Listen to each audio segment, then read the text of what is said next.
We love Dhunibeshi. यो त हो नि खोला अब जुन खोलाको बिस्तारै आइस ओए ठोकिन्छ र बाङ्गो बाङ्गो बाङ्गो भयो आइस बाङ्गो त्यही खेला गर्छ यसरी कोराक्रक पिङ पनि खेल्यो है दसैँमा So hello and namaste, it's me your Jeevan Rai from Dhunibeshi. So आज टिकाको तेस्रो दिन है अस्ति टिका लगाइयो हिजो दिनभरि घुमेर टक्क हजुरलाई भ्लग अपडेट गराउन भनेको पानी परेर तनाव गएछ है सो आज चाहिँ अलिकति ओबानो भएको छ बेला बेलामा घाम लाग्ने अनि बेला बेलामा पानी पर्ला जस्तो भइरहेछ है सो त्यही हो अब टक्क खोला सोला घुमाउँ यहाँबाट पँधेरो छ त्यहाँ पनि अवश्य घुमाउने नै छु हजुरहरूलाई टक्क लाएर हेर्नुहोस् त्यहाँनिर यस्तो डाँडा काँडा भ्यू माथि घर हो त्यहाँबाट सर घुमेर यताबाट आयो पिङसिङ खेलेर है सो मसँग आज मेरो छोरी आइसा राई बाटो यस्तो छ हाम्रो गाउँको पहाडको बाटो भने यस्तो हुन्छ लुक एट दिस जीवन राईको गाउँ यही हो यस्तो हाइटमा चाहिँ टक्क हेर्नु खाल्टो यो पँधेरो मुनि यस्तो छ पहिला यही पँधेरोबाट पानी बोकेर खाइन्थ्यो है यति हाइटमा चढेर सो यु क्यान सी हजुर देख्न सक्नुहुन्छ यो चाहिँ यहाँको पानी पँधेरो ए मैले यो नदेखेको यता मात्रै हेरे नि त ए हो पँधेरो है यस्तो दामीलाई सङ्लो पानी यस्तै हो पहिला यस्तै पँधेरोको पानीहरू खाइन्थ्यो है हामीले यहाँबाट ओसारेर माथि उहाँ लगेर खाइन्थ्यो सो हजुरहरूलाई पनि धेरै थाहा नै छ होला है गाउँमा यस्तै पटक्क पानी पँधेरोको पानी खाइन्छ है यस्तो दामी मिठो हुन्छ सो त्यही हो पहिला हामी खोला जान्छौँ है खोला गएर त्यहाँ हेरौँ पानी राम्रो सङ्लो छ भने खोलामै नुहाइन्छ नत्र यहीँ आएर नुहाउने हो आज टक्क ल पहिला यस्तो जीवन राई दौडेको खेलेको हुर्केको पहाड हजुरहरूलाई आज एक्सप्लोर गर्न जाँदैछु है यस्तो ठाउँहरू यस यही त नि गाउँठाउँको है बाटो यस्तै हो पहाड हुन्छ है यहाँ तल चाहिँ एउटा ठाउँनिर त्यो कोप्चो ठाउँ छ क्या अलिकति त्यहाँनिर चाहिँ भूत लाग्छ भनेर हामीलाई खुब तर्साउँथ्यो कि बच्चामा अरूहरूले कहाँ भूत आउँछ त्यहाँ यस्तो उस्तो भन्थ्यो अब त्यहाँ जाउँ कस्तो ठाउँ छ धेरै वर्ष भयो नआएको पनि रमाइलो फिलिङ्स हुँदैछ पहिला चाहिँ हामी ठ्याक्क मान्छे हिँड्ने गोरेटो मात्रै थियो अहिले चाहिँ बाटो चाहिँ अलिकति फैली बनाएको रहेछ है यो बाटो फैली बनाएको रहेछ बट कच्ची नै छ यो नि त नेचुरल भ्यू है अफ धुनीबेसी जीवन राईको गाउँ भन्दा पनि केही फरक पर्दैन हो कटुस हो यही हो ल गाइज हेर्नुहोस् यहाँनिर कटुसको यो बोटर हो यस्तो भित्र उयो कटुस यस्तो कटुसहरू खाने हो कि हामीले पहिला यो भित्र छैन अहिले त यस्तो रहेछ बच्चामा खुब खाइन्थ्यो गाइज हामीले यो कटुस खतरा हुन्छ नि यो भित्र यो काँडाभित्र त त्यो दाना हुन्छ दानाभित्र अर्को मिठो हुन्छ कि यहाँ यस्तो चाहिँ पानी परेर होला यो के भएर हो यस्तो छ अवस्था यस कटुस या खतरा ल हजुरहरूलाई पनि याद होला है यो कटुस कति मिठो हुन्छ कि बहुत खाइन्थ्यो यहीँ फल्छ हाम्रै धुनीबेसी गाउँमा पनि यो कटुस पनि पाइन्छ है सब चेन्ज गाइज कति वर्षपछि आएको लोकेसन त पुरै टोटल्ली चेन्ज भइसक्यो यहाँको त कस्तो खतरा थियो कि पहिला यो बाटो हो यहीँनिर हो कि हामीलाई भूत आउँछ भूत लाग्छ भनेर कति तर्साउँछ कि अरू मान्छेहरूले बच्चामा हामी त पुरा डराएर एकदम टाफ आएको थियो कि यहाँबाट यहाँ आइसकेपछि चाहिँ फिल्ली दौडिन्थ्यो हामी दिउँसै मध्याहमै भूत लाग्छ भन्थ्यो कि यहाँनिर चाहिँ अनि हामी चाहिँ पुरै चप्पल हातमा लिएर फिल्ली हो गाइज यहाँनिर आइसकेपछि त यहाँबाट रहेछ एउटा मास्तिर जाने बाटो यो बाटो पहिला कस्तो थियो कि यस्तो कप्चा यस्तो घुमेर झर्ने ठाउँ यही त हो नि यसरी नागबेली जस्तो भएर यहाँबाट झर्नी चढ्ने हुन्थ्यो नि हो यहाँनिर भूत लाग्छ भन्थ्यो है यस्तो डर लाग्थ्यो हामीलाई बच्चामा ल हेर्नुहोस् यहाँनिर हाइट क्या दामी ल भ्यू टक्क हाम्रो यो तरकारी बारी धानबारी सबै हो है ल हाम्रो यो धुनीबेसी 9 जुगेडीको बासिन्दाको सबै ल हेर्नुहोस् हजुर ट्याग कस्तो दामी छ नि त टक्क पारी इँटाको भट्टीहरू छ है यस यहाँ धान चाहिँ तरकारीहरू टन्नै फल्छ यहाँबाट कालीमाटीको बजारमा पनि व्यापक रूपमा तरकारीहरू जाने गर्छ है हाम्रो यो धुनीबेसीको तरकारी धेरैले खानुभयो होला है यहाँबाट म्याक्सिमम् तरकारी पनि काठमाडौँ पुग्ने गर्छ यस दामी छ नि त ल डाँडाकाँडा हो यो नि त शैली खतरा भ्यू के दामी देखाएको छ लोकेसन यस्तो डराउँथ्यो कि म जुगा देखेर अब रुन्थ्यो म त गलाएर जुगा देख्ने बित्तिकै अनि यसो साथीहरूलाई निकाल्न लाउँथ्यो होइन बच्चामा त्यही त हो नि पुरै फुल्ली चेन्ज के यहाँ त ढुङ्गा कत्रो कान्लाहरू थियो टक्क त्यो कान्लामाथि हामी चढेर जान्थ्यौँ कि यहाँ ढुङ्गाको ल हाम्रो सयपत्री फुल धन टन्नै रहेछ ल तिहारमा फल्ने होला यो यस्तो हिलो रहेछ बाटो चाहिँ अब के हो नि त पानी परेको छ नि त दसैँ यसपालि दसैँ हिले दसैँ भयो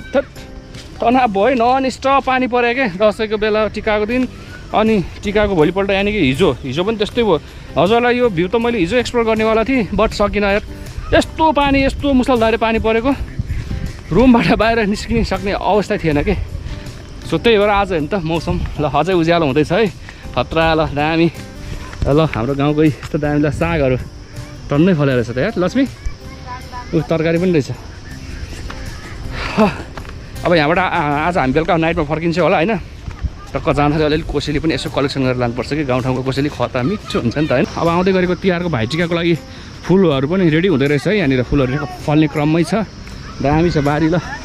हाम्रो धुनीबेसीमा के छैन के वी लभ धुनीबेसी या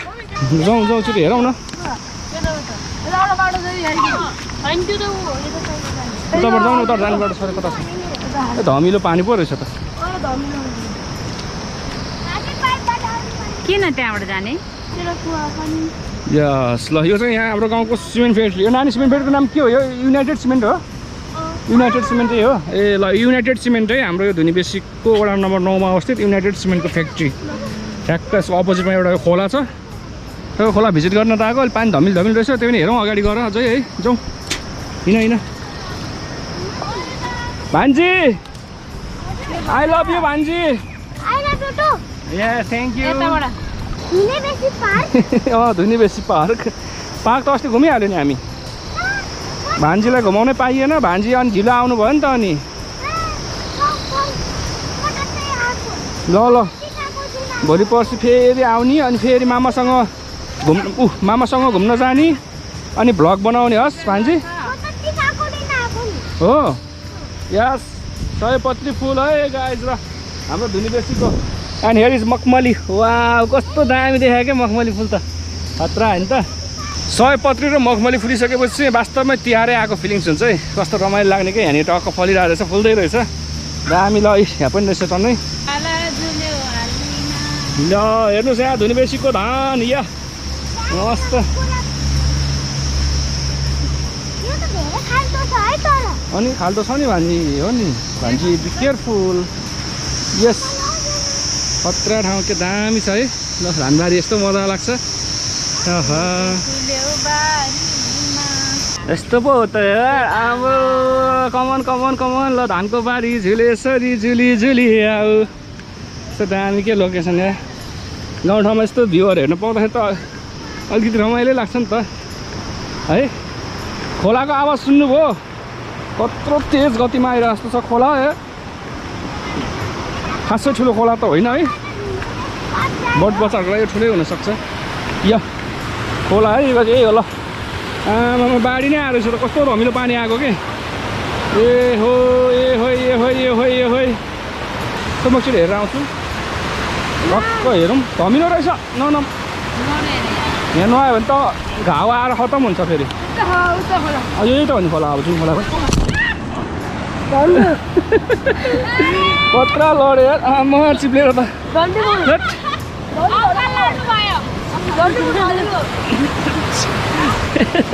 कत्रा लड्यो यार आमा चिप्लो रहेछ यस्तो अनि ए ल खोला यही हो है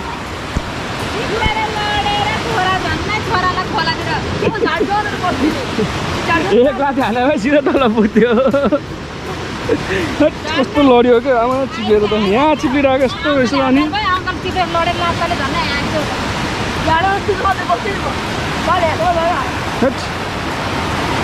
यस्तै अब यही हो अब यहाँ यो नमुनि केही पनि छैन रहेछ यस्तो पानी धमिलो आइरहेछ है अब यही हो अब यहाँ ननुहाउने अब पँधेरमै गरेर नुहाउनु पर्छ है भ्यू देखाइहाल्यो हजुरहरूलाई मैले यो हाम्रो धुनीबेसी गाउँको या है ल लागौँ अब खतरा लड्यो यार ब्ल्याङ्ग पसेर हुने सो अब पँधेरतिर गएर नुहाउँ खोलाको हालत देखिहाल्यौँ पानी परेर खतरा के बाढी आएर तनाव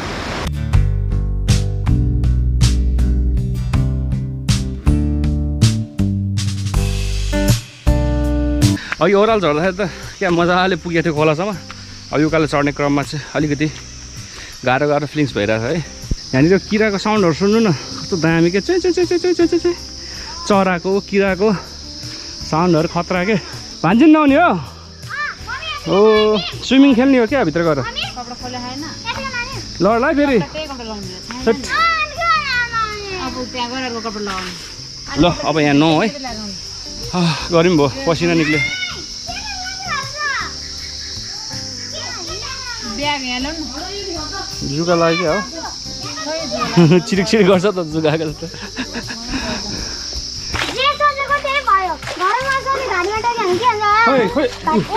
खोइ जुगा खोइ टाउको फुट्नु छमा थाल्दिसक्यो जस्तो गरेर छमा जानु हाम्रो बोस के परिहाल्न लाग्यो स्विमिङ पुल क्या यस हजुर हेर्नु सक्नुहुन्छ हाम्रो पानी परेर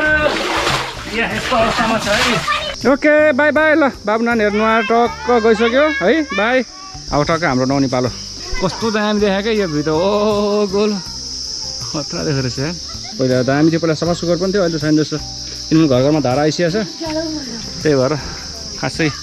सफा चाहिँ देखिनँ है मैले सडक खोलौँ होइन ट्याक्कै बढी हेर्नु न है सलमान खान सो फाइनली अब जीवन राई पनि नुहाउनु लाग्छ है छुको चिसो पानी रहेछ कति चिसो पानी छ गाई खतरा चिसो रहेछ जय शम्भो जय शम्भो ल जीवन राई धादिङको धुनीबेसीमा आएर टक्क यसरी पँधेरोको पानीमा पनि नुहाएको अवस्था ओके एक लायक हाम्रो पानी पँधेरो धुनीबेसीको लागि है A few moments later. हामी टक्क फाइनली यस पँधेरोमा आएर नुहाइधुवाइ पनि गऱ्यो है खतरा हो नि त ल जीवन राईलाई कस्तो देखाएको छ वाइट भेस्टले खतरा देखिन्छ यार लाइट त खतरा आउँदो रहेछ वाइटको सो टक्क हजुरलाई चाहिँ यहाँ पँधेरोभित्र एउटा चिज मलाई देखाउन मन लाग्यो है या के चिज भने नि तपाईँहरूको यो छ नि यो हेर्नु न यो सिङ्गे यत्रो ठुल्ठुलो चट्टान राखेर यो पँधेरो बनाएर चाहिँ मैले त ढलान होला भनेर त होइन रहेछ यो हेर्नु न यो कहिले देखेको थाहा छैन यत्रो ठुलो सिङ्गै ढुङ्गा राखेर कस्तो मजाले अड्काएको रहेछ कि यो खतरा लाग्यो ल जस यो पनि देख्न पाइयो आज फ्यामिली लिएर चट्ट घुमाउला अनि भ्युसु पनि खिचाउला आफ्नो गाउँठाउँको भनेको अब हेरौँ के कस्तो हुन्छ पानी पर्दै पनि तनाव हुन्छ गाइज हेर्नुहोस् खतरा भइसक्यो मौसम त पुरै यता कालो भएर आइसक्यो पानीको छिटो अलिअलि आउला जस्तो भइसकेको छ त्यही हो अब यहाँबाट निस्किनु पर्ने हुन्छ चाँडोभन्दा चाँडो नत्र फेरि हामी माथि घर पुग्छौँ लुत्रुक्क भिजेर तनाव हुन्छ अब नुहाएर हिँडेको हामी भन्यो अरू के भन्ने बुढले सिकाइरहेछ यार अब नुहाएर हिँडेको हामी भन्नु नुहाएर कि होइन दसैँ कस्तो भयो नि दानिस रमाइलो भयो अहिले दसैँ भयो अनि जीवन राईको गाउँ कस्तो लाग्यो राम्रै लाग्यो दामी छ दामी पानी पर्न लाग्यो नि त त्यो त पानीको छिटा नि आइसक्यो घाम पनि लागिसक्यो पानी परिसक्यो तनाव फेरि हजुरलाई गाउँ घुमाउनु नपाउला जस्तो छ यार गाउँ घुमाउने भन्दा पनि घर चाहिँ जान नपाउला भने फिर भइसक्यो अब आज फेरि हाम्रो बेलुकाको नाइट बसको जर्नी छ है बिचरा मेरो बुढी तराईमा हुर्केको पाहाडमा यसरी काम गर्न त गाह्रो हुन्छ नि नानी so once more look at the view of पँधेरो है यस टक्क हामी यहाँ माथि आइसकेका छौँ घरको एकदम नजिक आकाश हेर्नु घुड्याङ गुडुङ गर्दैछ सो त्यही हो पहिला घर पुगौँ एकछिन बसौँ रेस्ट गरौँ नास्ता खाउँ टक्क वरिपरि घुमौँ है त सो फाइनली हामी फेरि घर आइसकेको अवस्था या यो भोगटे चाहिँ ठ्याक्कै बाटोमा रहेछ सबैको नजरमा पर्न सफल हाम्रो यस भोगटे है आँखा लाएर खत्तम हुने भयो यार भोगटे त यस सो घर आइपुग्यो है नुहाइधुवाइ गरेर अब टक्क एकछिन बसौँ खाजा खाउँ पानी पर्ला जस्तो भइरहेछ अब पानी परेन भने त मजा आइहाल्छ नि है जीवन राईको भ्लग टक्क लाएर सो त्यही हो अब एकछिन बसौँ उकालो चढ्दा लास्ट गाह्रो हुँदो रहेछ कि बानी छैन नि त हामीलाई हेबिट नभएर हो त्यही हो अब अरू केही छैन के हो त्यो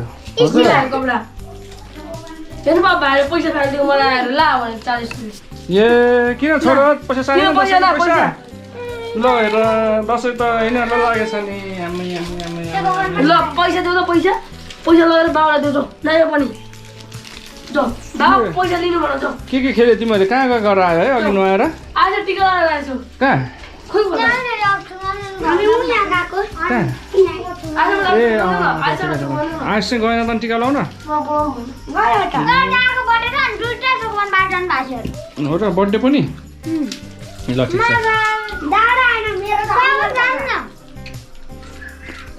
मेरो त अङ्कल हो मेरो छोरो कस्तो क्युटी छोरो के मेरो गाडी यसरी भनिदिनु एकछिन गाउँ घुमाउ न भाइ पानी पर्ला जस्तो भइरहेछ कतिखेर पानी पर्ने हो घुम्न पाइँदैन अहिले गाडिदिस भ्यू यहाँ भतिजले खुवाउँछ मलाई आज चटपटे ल पानीपुरी खानु पानीपुरी खानु त अङ्कल है पानीपुरी खुवा के छ पाएको ल चटपटी आइसक्यो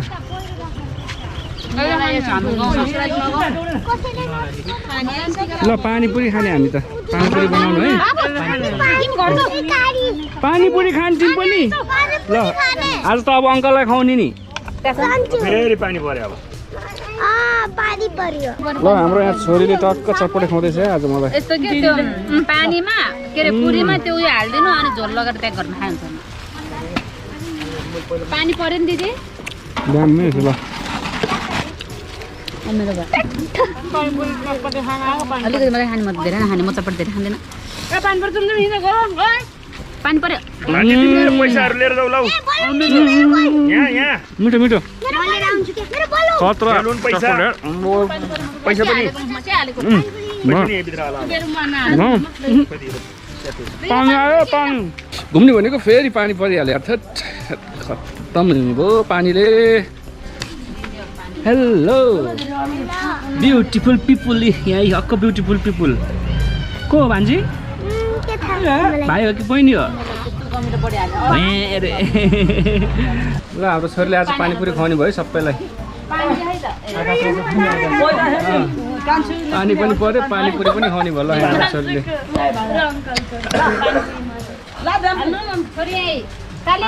हामी पनि खाइदिउँ न है ए चट्ला हजुर अलिकति यसमा वासा मिसाउनु पायो दामी हुन्छ होला है गिलासमा ल्यायो भने त वासा ल चेस भाउजू चेस पानीपुरी चेस खोइ पानीपुरी चेस ल पानीपुरी चेस नयाँ आएर सट्ट गाउँ घुमौला भनेको नयाँ आयो आज पनि घुम्न नपाउने भयो सो फाइनली हामी चाहिँ चौक आज धुनीबेसीबाट सिमराको यात्रातर्फ अघि बढ्दैछौँ है दसैँ रमाइलो गरेर मनाइयो नेक्स्ट भ्लगमा भेटौँला सो यति भन्दै अहिले चाहिँ बिदा हुन चाहन्छु okay bye bye good night wish you all